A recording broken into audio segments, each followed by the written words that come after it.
Ngayon, magluluto ako ng adobong manok. Lalagyan ko siya ng itlog. 3 lang kasi ako lang kakain yan. Charet. Yan. As you can see, meron siyang green bell pepper kasi Japanese taste ang lulutuin kong adobo. Ayan, syempre, meron tayong bawang, sibuyas, tapos green bell pepper nga, tomato, kamatis, itlog, manok, suka, toyo, at saka konting asukal. Optional po yun. Kung ayaw nyo, pwede rin hindi lagyan. Tapos, lagyan natin ng salt and pepper. Okay, let's start. Ayan.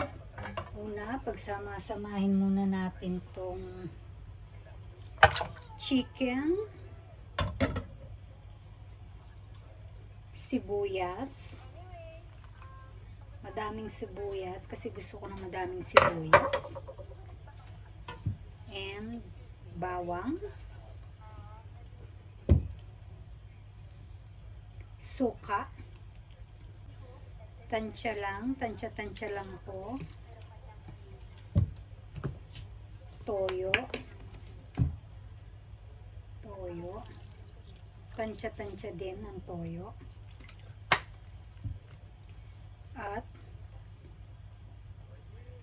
1.5 cup na water. Yan. Tapos, pakuluin muna natin siya.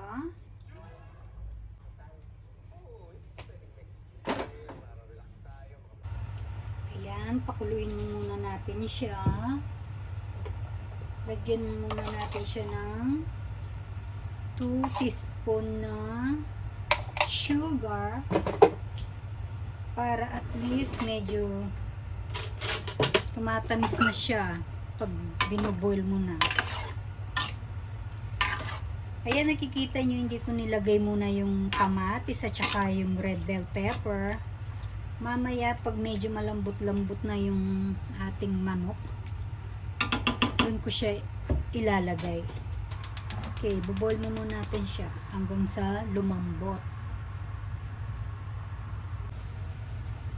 Ayan, check na natin siya. Kumulo na siya.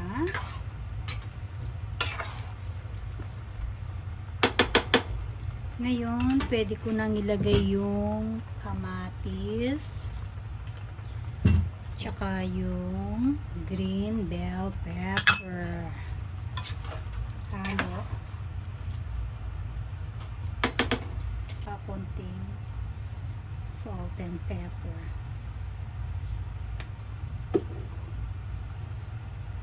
Takpan, pakuluin ulit. Okay, check.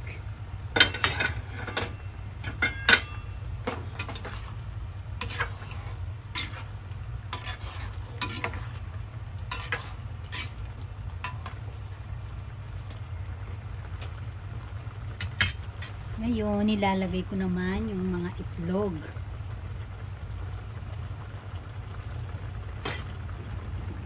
Ayan.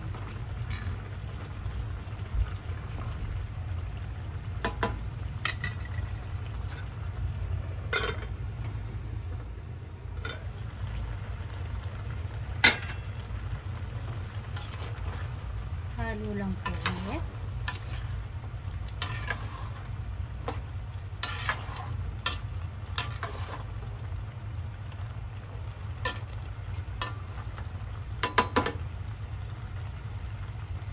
Tikman natin kung okay na siya.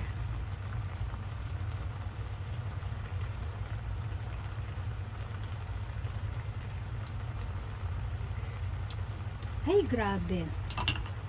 Perfect. Lalagyan ko lang siya ng sili para medyo may konting anghang.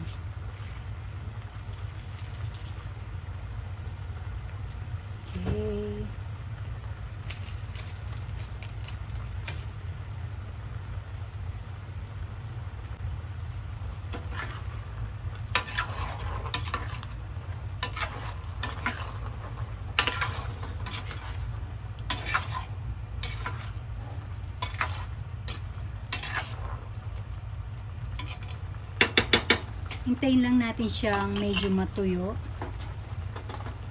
Tapos, okay na.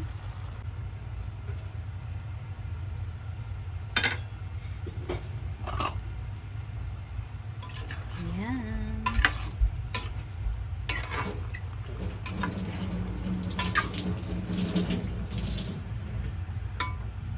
Medyo natuyo-tuyo na siya. Done.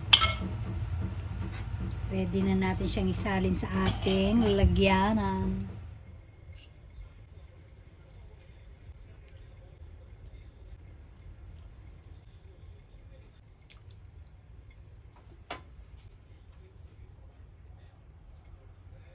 Tasting. First, yung sabaw muna.